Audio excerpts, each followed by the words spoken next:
Olá, queridos alunos e alunas, sejam todos bem-vindos a mais uma aula de Geografia. Hoje, nós vamos começar os nossos estudos aqui pela unidade 9. A unidade 9, nós vamos fazer um apanhado geral dela, tá? E nessa semana, nós só vamos trabalhar a unidade 9.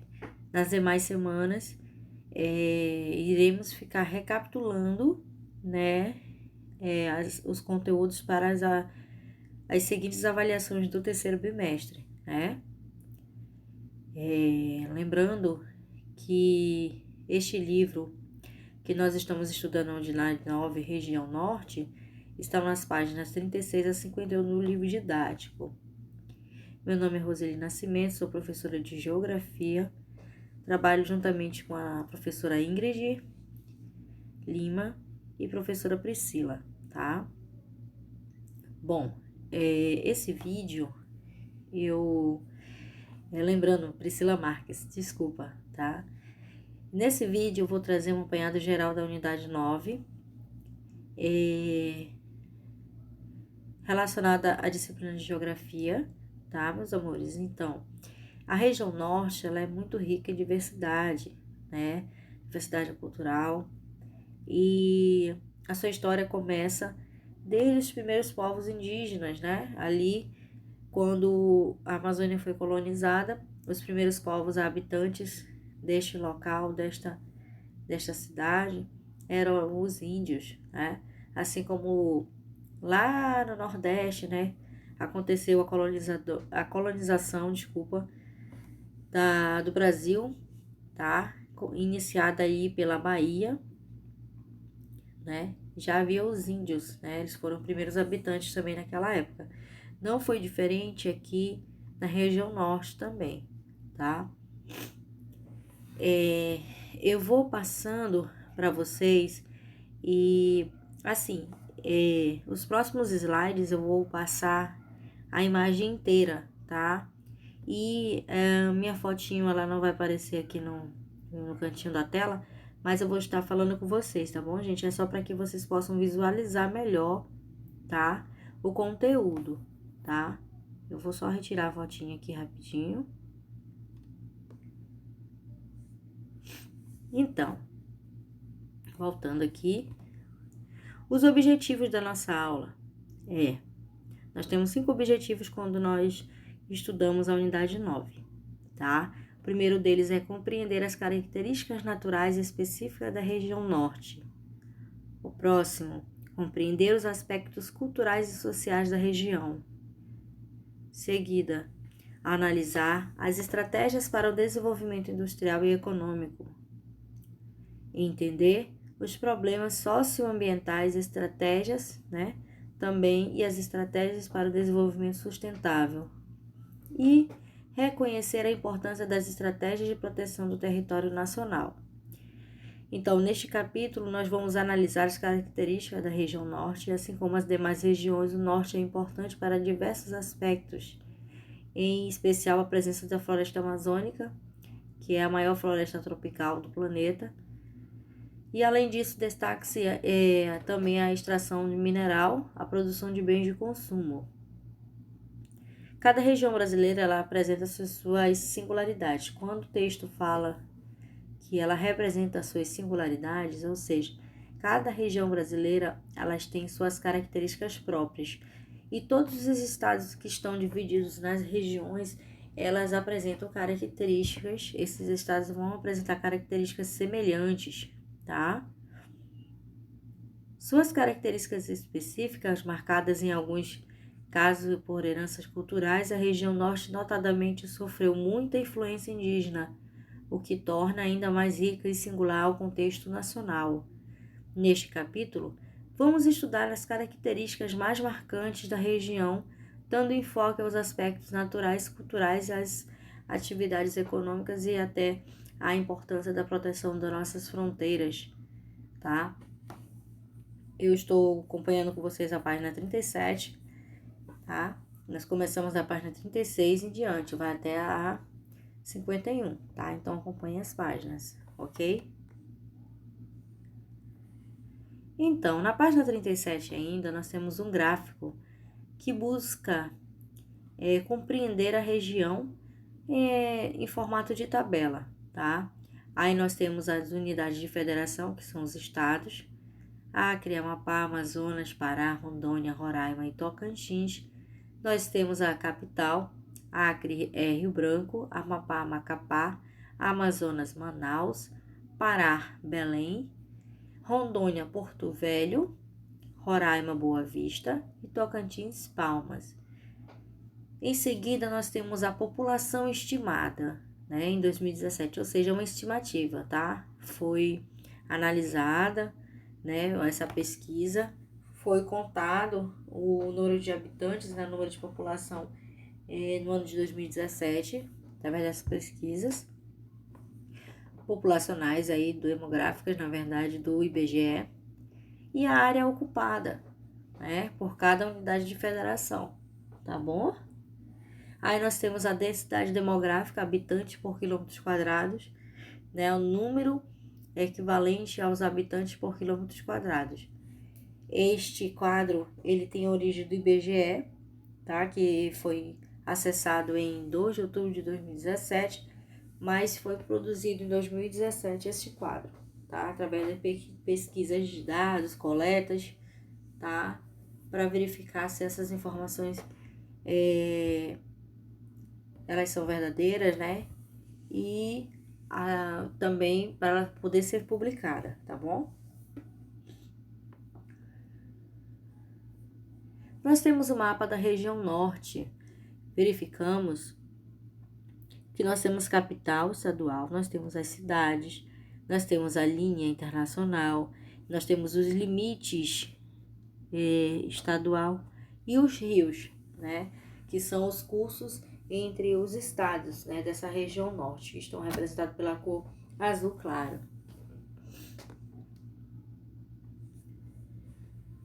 Na página 38, nós temos as paisagens naturais da região norte.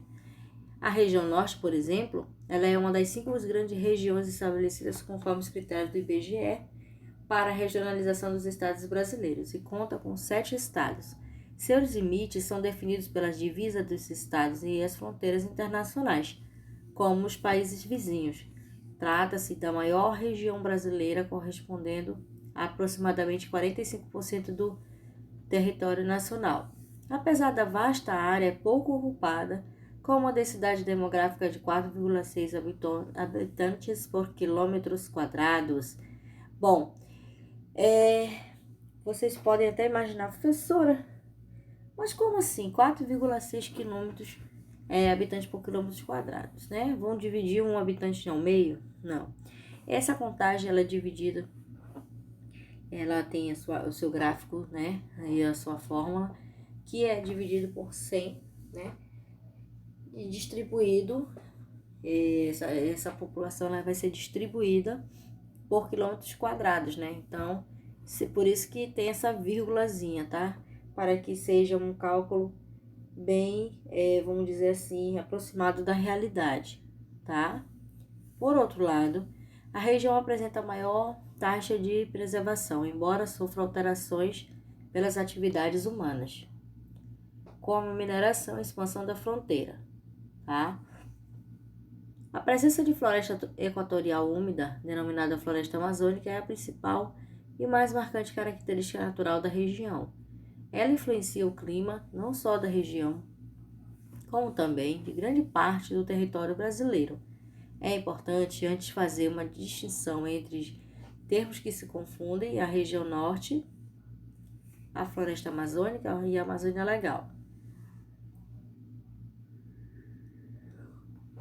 Observe na página 3 do material de apoio as diferentes delimitações de cada dessas áreas.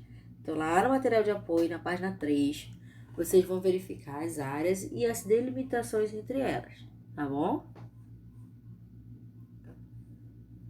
A floresta amazônica ela se refere à nomenclatura atribuída à floresta equatorial úmida na América do Sul. Seus limites não são definidos por critérios antrópicos, e sim porque se estende ao longo de vários países sul-americanos, como por exemplo aí Brasil, Bolívia, Equador, Colômbia, Venezuela, Guiana, Suriname e o território ultramarino francês, ou Guiana Francesa.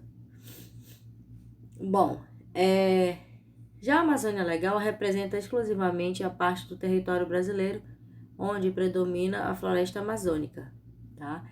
E trata-se aproximadamente de 5 milhões de quilômetros quadrados.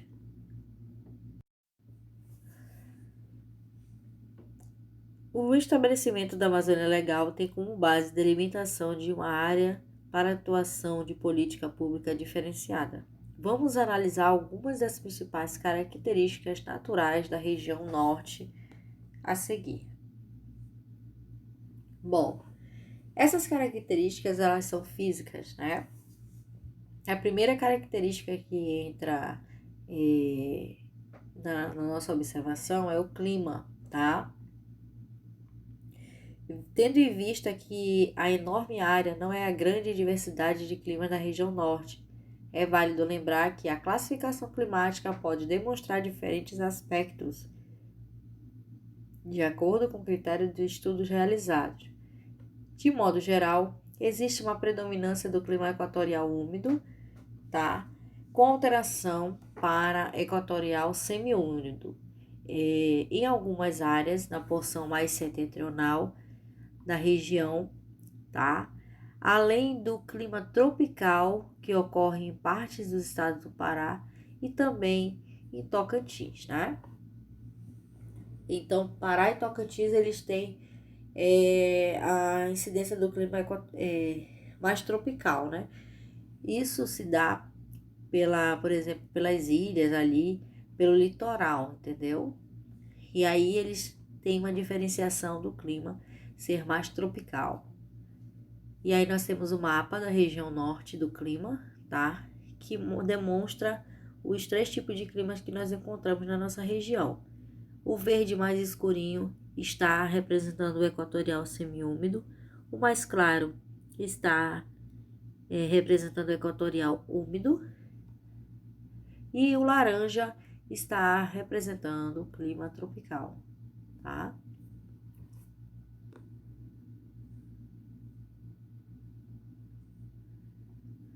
Bom, os índices de chuva são menores na área do clima tropical, por volta de 1.400 milímetros, com uma estação seca que geralmente atinge seu auge no meio do ano. Essa diferença ela é a consequência de vários fatores, entre elas a ocorrência de ventos vindos do hemisfério norte, tá? Estes são responsáveis por dispersar chuvas que poderiam chegar à região neste período. Em virtude das diferenças climáticas, as formas de vegetação também são diferentes, como a ocorrência de uma vegetação semelhante e também as formações de cerrado nesta parte, nesse local, tá bom? O clima predominante da região norte é o equatorial úmido, mas como já vimos estudado antes, né? E é um clima com elevados índices de chuvas e com temperaturas altas na maior parte do ano. Ela também ocorre dentro desse tipo de clima, né? Predominante da região norte. Na região norte, ela ocorre a influência de massas de ar polares nos meses de inverno, que pode provocar o fenômeno chamado de friagem. Eu acho que vocês já ouviram falar a friagem. Inclusive, recentemente, eu creio que no domingo, né, na verdade no sábado, tá? Hoje, para alguns já é da semana do dia 24 a 23, até 27. E aí alguns estão assistindo esse vídeo na segunda, outros na terça, outros na quarta ou outros na quinta-feira, tá? Mas no último sábado nós tivemos aí uma amostragem do que seria essa friagem, né? Onde o clima ficou totalmente agradável, nossa temperatura ficou a 20 graus Celsius, tá? E aí o amazonense que é acostumado com aquele calor, né, excessivo, tem uma friagem dessa, pronto, já vai, a gente pensa logo que vai durar muito, né? Que seria bom um pouquinho, né? mas como o nosso habitual já é o quente mesmo, né? E aí voltou ao longo do dia, acompanhando esse fenômeno da friagem, ao longo do dia se voltou à temperatura normal dos dias atuais, tá bom? Então, a amplitude térmica é baixa, ou seja, as temperaturas não variam muito ao longo do ano. O calor e a elevada pluviosidade, ou seja, o calor ia num grande, uma grande chuva, né? Que era geralmente acima de 2.000 milímetros por ano, auxiliam na formação de uma floresta rica e também uma imensa diversidade de espécies que habitam aí essa floresta, tá? Nesse espaço, tá? O mapa mostra os índices de precipitação e pluviosidade da região. O que é pluviosidade? Tem a ver com... É o mesmo, na verdade, é um sinônimo de chuva. Toda vez que você ouvir a palavra pluviosidade, estão se referindo de chuva. Na região norte, então, nós temos as linhas chamadas isoetas, que são linhas que definem locais com mesmos índices de pluviosidade, onde é possível constatar as áreas mais chuvosas e as menos chuvosas na região norte, tá? Na página 39 ainda, nós temos o mapa da região norte com médias de precipitação entre 1977 a 2006, tá? Vocês podem observar que houve vários tipos de variação de precipitação, tá? Ao longo desses anos que foram observadas os tipos de precipitação em toda a região norte. Nós temos a vegetação original, aí nós temos a forma de vegetação predominante da região norte, que são as florestas equatorial ou floresta amazônica e até mesmo cerrado, principalmente em alguns pontos que surgem também vegetação rasteiras, como os campos. Aí nós temos as condições que desenvolvem vegetação amazônica podem variar de acordo com a região. Essa variação ocorre em virtude do relevo e do regime de cheias, rios, dando origem a subdivisões da floresta amazônica, tá? E aí nós temos, a seguir a gente vai ver essas subdivisões da floresta amazônica, tá? Mas aí nós temos o mapa do lado direito do vídeo de vocês, que representa a região norte e a parte da vegetação, tá? Na cor amarela está representado os campos, o laranja está representando o cerrado, no verde claro está representando floresta equatorial e verde escuro está representando a vegetação litorânea. E aí as subdivisões da mata, né? Voltando aqui rapidinho, subdivisões da floresta amazônica, elas se dividem da seguinte forma: mata de igapó, onde ocorre que essa região ela é permanentemente alagada, junto aos rios com árvores de médio porte. Nós temos mata de várzea, que localiza-se nas áreas que sofrem cheias sazonalmente e ficam alagadas por alguns períodos. Nós temos mata de terra firme, que cobre a maior parte da floresta, e são áreas um pouco mais elevadas do que as que não sofrem alagamentos. E a mata de terra firme corresponde à principal característica da floresta amazônica, tá? Ela é o que mais está presente, são as matas de terra firme, né? Aí no desenho aí embaixo, na imagem, nós mostramos a subdivisão da floresta amazônica e vamos dizer assim, em forma de ilustração, para que fique mais fácil. Primeiro, na parte de cima, nós temos a mata de terra firme, um pouquinho mais abaixo nós temos a mata de várzea, mais abaixo ainda nós temos a mata de igapó, né? Verificando que a mata de igapó é o que mais está dentro e vai estar muito mais aproximada do que a floresta de várzea ao rio. Aí nós temos o rio Amazonas, que fica no centro, nós temos o pontilhado amarela, que quer dizer que é o nível das águas em alta de enchente, tá? de uma ponta a outra você verifica que tem esse nível de água nas enchentes.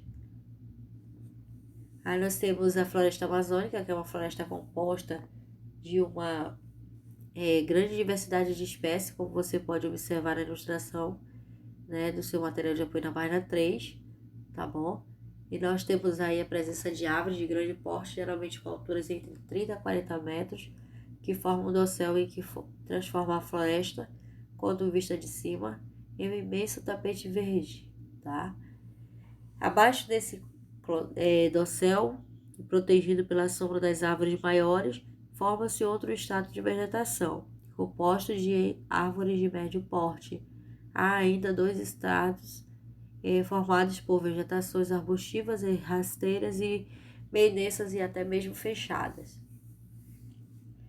Nas regiões de climas com variação de períodos de chuva, como tropical, equatorial semiúmido, surgem vegetações compostas de árvores de pequeno e médio porte, como tronco de casca grossa, retorcidos, extremamente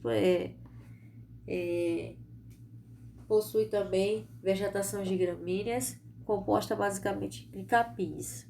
Em consequência da ocupação da expansão da área de cultivo, boa parte da vegetação foi devastada ao longo do tempo através das queimadas. Aí nós temos uma imagem do lado esquerdo do vídeo de vocês, representando o Parque Nacional da Serra da Mocidade, em Caracaraí, Roraima, em 2016, né, que é visto do topo as árvores do interior da floresta amazônica, ok? Nós temos também o Parque Estadual do Jalapão Mateiros, Tocantins, em 2015, que representa a paisagem denominada por dunas, totalmente dominada por dunas, e de areia também e vegetação, no Cerrado. E ao fundo nós temos os Chapadões da Serra do Espírito Santo. No entanto, algumas unidades de conservação, como a Área de Proteção Ambiental do Jalapão e o Parque Nacional do Jalapão, localizados no estado de Tocantins, ajudam a preservar os aspectos naturais da região e manter um uso sustentável do cerrado. Bom, essa parte de conservação e preservação faz com que aquele recurso natural seja totalmente protegido, né? Fazendo com que não haja mais degradações das suas riquezas naturais, tá? Então, uma vez uma área protegida, ela vai ser totalmente demarcada e as pessoas só poderiam fazer o uso sustentável daquele local, né? Sem degradar aquele meio ambiente novamente. Aí nós temos um mapa que representa a influência do clima brasileiro, tá? Que vai ali da região norte, e as massas de ar equatorial continental, que levam a umidade amazônica para diversas partes do país, tá? Vocês podem observar do lado esquerdo nós temos essas massas que elas estão em constante movimento e elas saem da própria Amazônia e vão se espalhando aí pelo restante do país.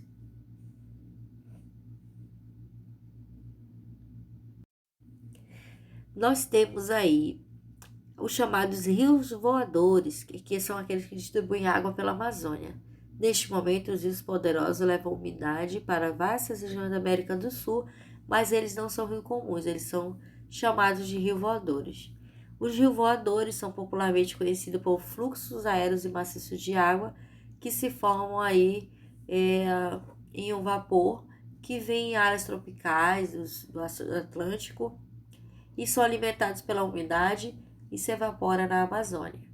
Nós temos eles estão a mais ou menos uma altura de 2 quilômetros e podem transportar mais água do que o rio Amazonas. Esses rios de umidade atravessam a atmosfera rapidamente sobre a Amazônia até encontrar os Andes. Causam chuvas e mais de 3.000 quilômetros de distância no sul do Brasil. No Uruguai, nós temos também presença no Paraguai e no norte da Argentina. e eles são vitais para a produção agrícola e a vida de milhões de pessoas na América Latina. Então, quando um rio voador se encontra com os Andes, ele adquire uma maior velocidade do seu núcleo e constitui um low jet level, ou o jato de baixo nível, aquele que transporta uma maior quantidade de umidade mais rápido. Então, ele faz uma curva para o sudeste e chega à bacia do Rio da Prata, causando chuvas no local, tá? Então, esses rios voadores, eles são totalmente de grande importância, né, para a produção e transporte da água, tá, nos locais. No caso da Amazônia, o número de cerca de 4 milímetros por dia, isso significa em torno de 1 metro quadrado, haveria 4 litros de água. Podemos usar esses dados para calcular quanto transpira uma árvore no mesmo período, apenas calculando a área ocupada pela sua copa, tá? Aí nós temos a região norte, as unidades de relevo pertencentes. Na própria região norte, nós encontramos na cor rosa planaltos, na cor laranja depressão, e nós também encontramos planície, né? O que mais temos na região norte são depressões, tá? É o que mais se destacam. Se fosse perguntado isso para vocês em uma questão de exercício ou avaliação, vocês saberiam que na Amazônia nós temos predominância das depressões. Quanto ao relevo da região, apresenta planícies e planaltos e depressões. A planície amazônica corta toda a região no sentido oeste-leste, por onde escorre o Rio Amazonas. A planície é uma estreita faixa onde predomina um acúmulo de sedimentos recentes que são transportados e depositados pelos rios. Os planaltos da região norte são relevos de diversas altitudes nos planaltos residuais norte-amazônicos. Esses são os dois pontos mais elevados do Brasil, né? Nós temos aí a presença do Pico da Neblina, com 2.995 metros de altitude, e nós temos o outro ponto mais alto, o Pico 31 de Março, com 2.974 milímetros de altitude. Além deles, o monumental Monte Roraima, com 2.734 metros de altitude, está localizado na mesma unidade de relevo, tá? As depressões são caso à parte, já que a região norte tem uma exceção. A maior parte das depressões constitui relevos rebaixados pela ação erosiva e estruturas antigas, também cristalinas. No entanto, a depressão amazônica ocidental foge a essa regra e apresenta similaridades em planícies, pois se trata de um relevo plano sedimentar com baixa altitude e formações onduladas. Não se caracterizam como planície, principalmente porque o processo de desgaste ainda atua mesmo de forma tênue, tá? Então, eles sempre estão localizados em relevos mais rebaixados, tá? As depressões. E esses tipos de relevos rebaixados estão ativamente linkados aí com a ação erosiva de estruturas antigas e cristalinas do relevo, tá? Da formação rochosa. A compreensão da geologia é de suma importância para entender também o elevado potencial mineralógico da região, assim como os escudos cristalinos podem promover minerais metálicos e bacias sedimentares da região. Podem dar origem também a diferentes recursos naturais ou formação de aquíferos, tá? Aí nós temos a questão da hidrografia. As águas oceânicas da região norte seguem o padrão das demais regiões brasileiras, compreendendo o mar territorial, a plataforma continental e também nós temos aí a presença da zona econômica exclusiva. O grande diferencial da região norte são as águas continentais, tanto superficiais como as subterrâneas. Então, existe uma abundância de água continental, tá?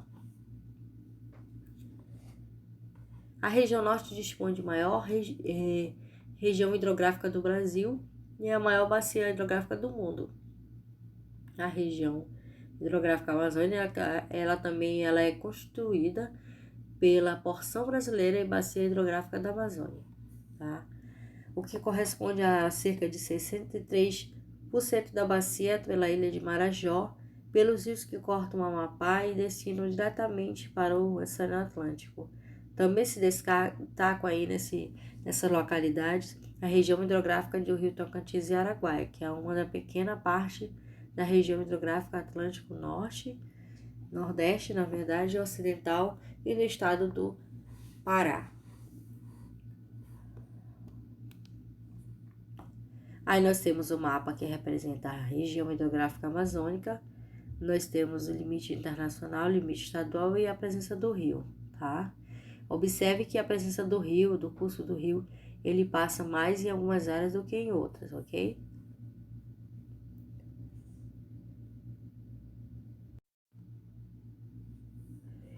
Da mesma forma como ocorreu a região hidrográfica amazônica, a instalação das hidrelétricas na região do rio Tocantins-Araguaia vem gerando diversos problemas. Estes vão desde as questões ambientais e também sociais. Nós temos aí o exemplo do licenciamento e conflito entre etnias indígenas, que é possível identificação de problemas naturais e com severa estiagem. Aí, essas imagens estão mostrando uma região do Tocantins e nós temos a presença da Vista Aérea dos Macuxis, no Rio Branco e Boa Vista, né? Então, existe uma constante conflito, né, entre etnias indígenas nesse local e também uma possível intensificação de problemas naturais, como, por exemplo, a severa estiagem, que diminuiu drasticamente o nível do rio Tocantins, por exemplo, tá? Vocês podem observar que o rio Tocantins nem sempre teve essa configuração, né? Nem sempre teve esse tipo de imagem. Ele já passou por momentos bem melhores na questão da sua imagem natural, ok?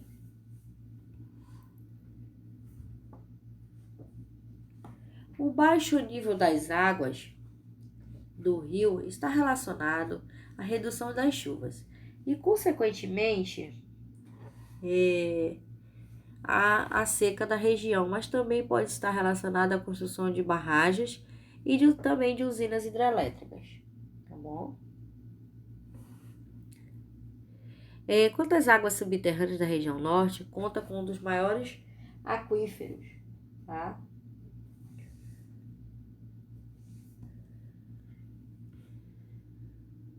Do mundo. Por exemplo, nós temos o sistema aquífero Grande Amazônia, que é o SAGA. Inicialmente o aquífero ele foi denominado de Alter do Chão, mas aí com o que se referia ao aquífero de proporções até menores, e era o hormônimo de uma vila de pescadores do distrito do município de Santarém, do Pará, que se tornou uma atração turística também nesta região.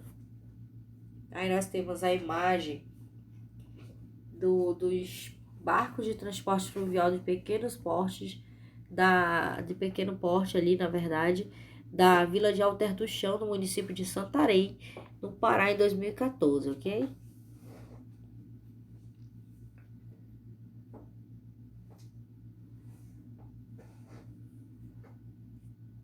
Aí nós temos a população e cultura. A história, formação e desenvolvimento da região norte está atrelada a diversas situações para começar da busca pela droga dos sertões. Na verdade, foi do século XVI e XVII, um dos motivos levaram uma boa parte da região a ser ocupada pelos portugueses, mesmo quando pertenceu ao segundo Tratado de Tordesilhas ao domínio espanhol. A outra importante atividade econômica desenvolvida na região foi o extrativismo do látex, borracha e a veia brasilis, tá? Ou melhor, da seringueira. Durante o período áureo da extração da borracha, a região passou a ser um grande desenvolvimento. Na segunda metade do século XIX, Manaus aí, ela era conhecida como Paris dos Trópicos, porque é, ela, ela estava bem localizada, na parte central dos trópicos, e o Teatro Amazonas reflete bem a imagem da suntuosidade da cidade naquela época, tá? E nós temos aí, apesar do período de prosperidade do ciclo da borracha, fatores que contribuíram para a sua derrocada no início do século XX, por exemplo.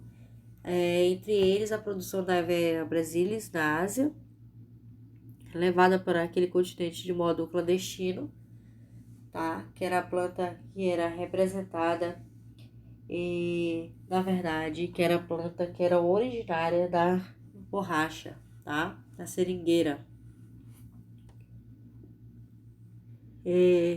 Apesar do período, aí houve uma derrocada, e para compreender as questões sociais e culturais da população da região norte, nós podemos analisar alguns aspectos relacionados à demografia e também os indicadores sociais, além de elementos marcantes de sua cultura. Nós temos aí a presença da demografia e urbanização da região norte, que, segundo estimativas do IBGE 2017, a região norte contava com aproximadamente 18 milhões de habitantes, sendo quase a metade de 47% do estado do Pará. No entanto, a cidade mais populosa é Manaus, que é a capital do Amazonas, com cerca de 2,1 milhões de habitantes.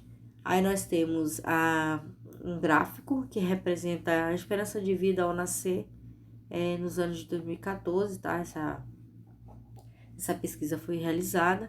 Nós temos o Brasil, a nível Brasil, né? Nós temos também depois, de acordo com as regiões, Norte, Nordeste, Centro-Oeste, Sudeste e região Sul, tá? Que é a esperança de vida para cada região, tá? Brasileira. E nós temos a nível Brasil também, que demonstra esse aspecto, tá bom?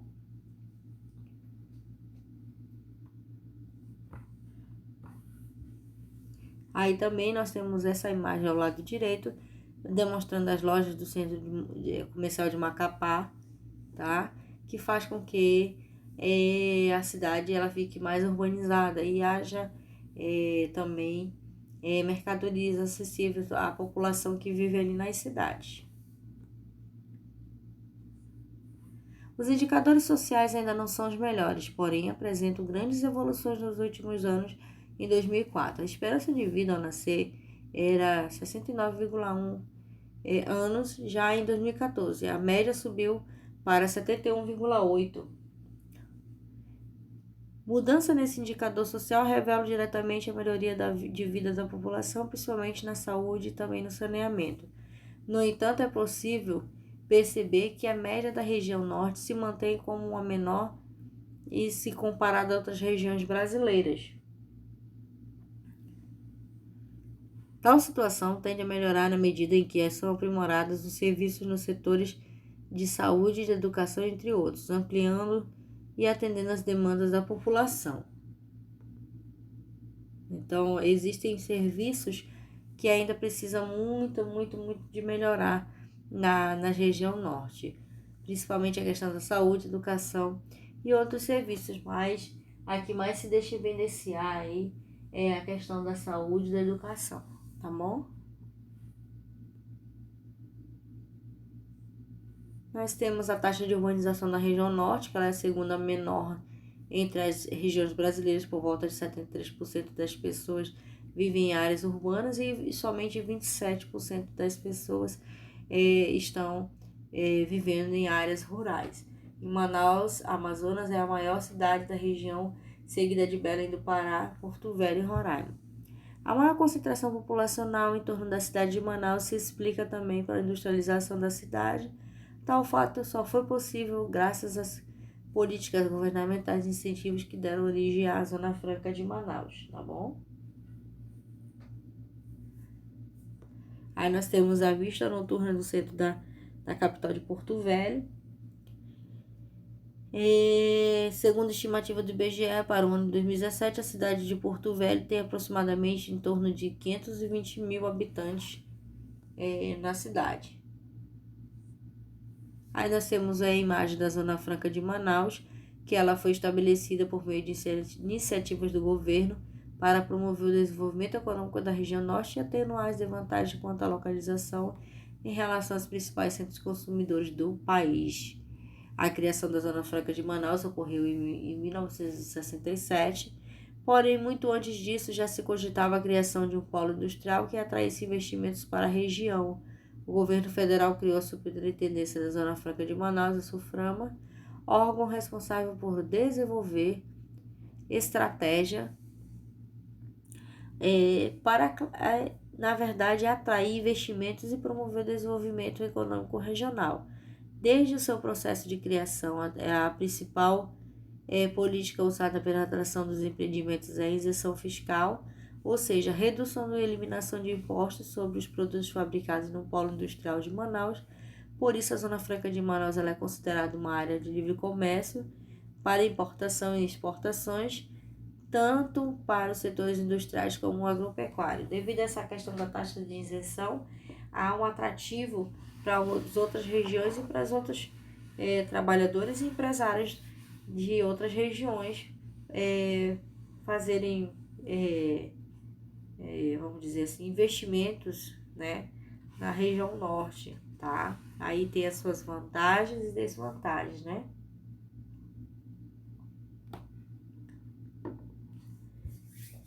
Mas a desvantagem é por causa dos obstáculos, né, das barreiras ao tentar colocar as empresas aqui.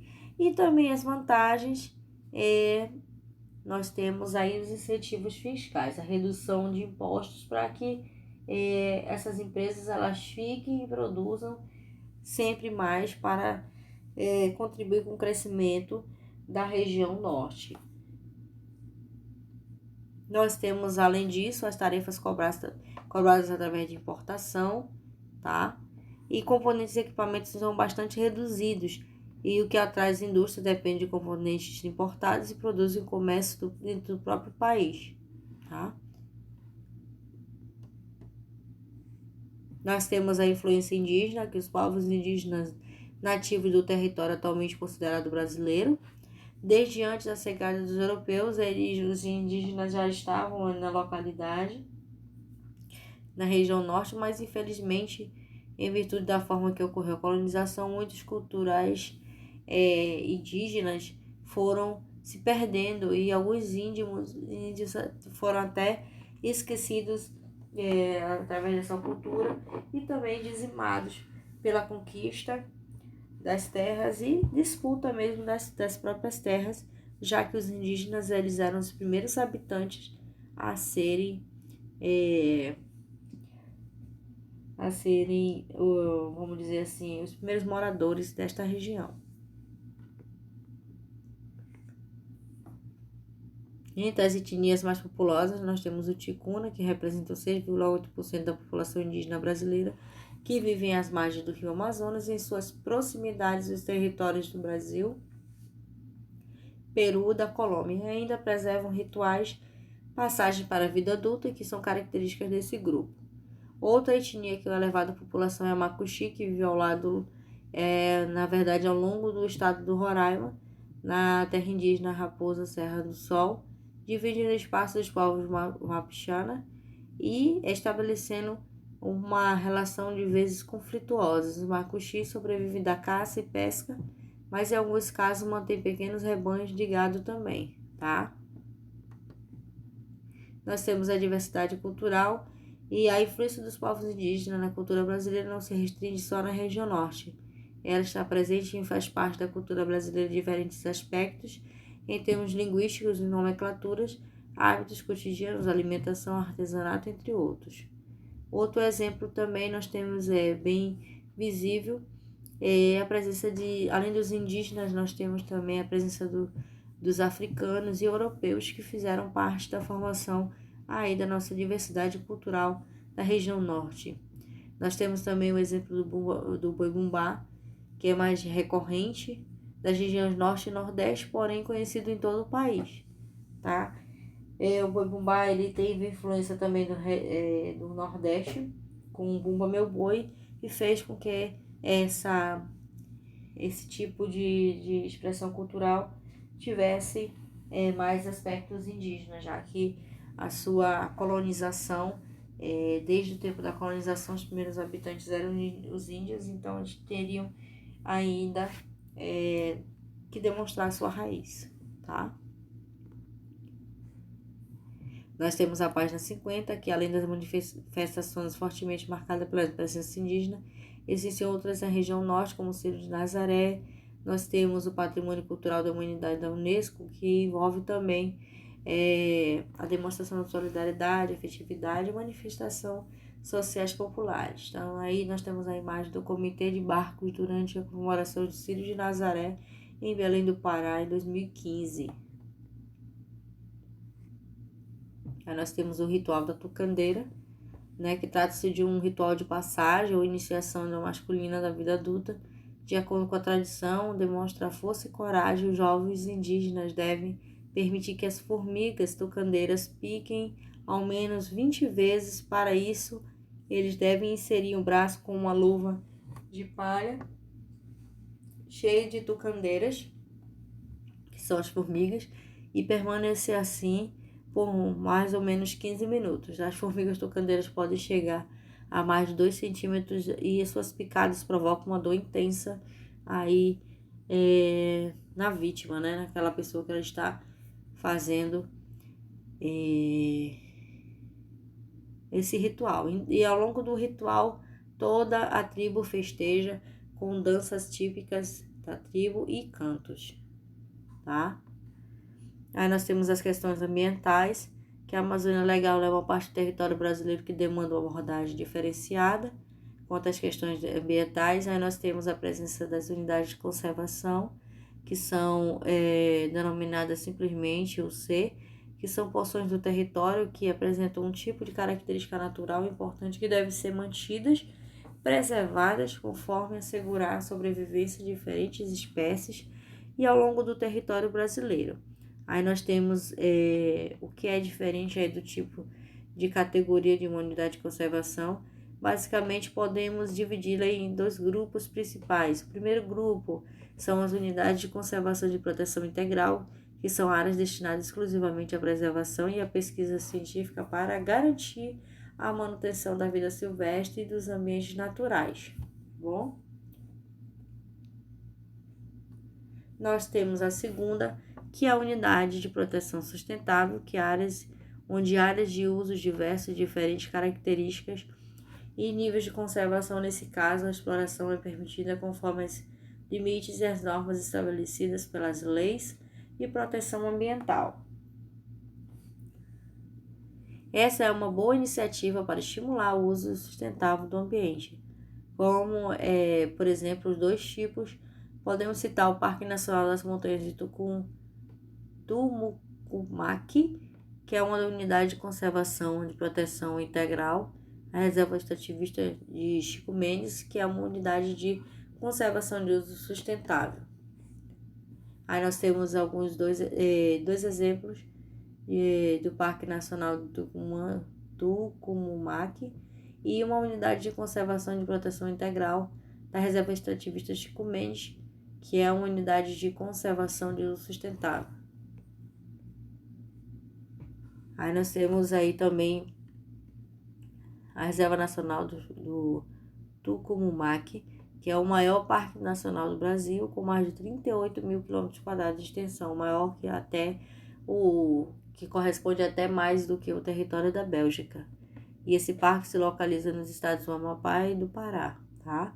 Aí nós temos a Reserva Extrativista de Chico Mendes, que prevê a utilização da exploração adequada dos recursos, conforme os planos de manejo da própria reserva, tá?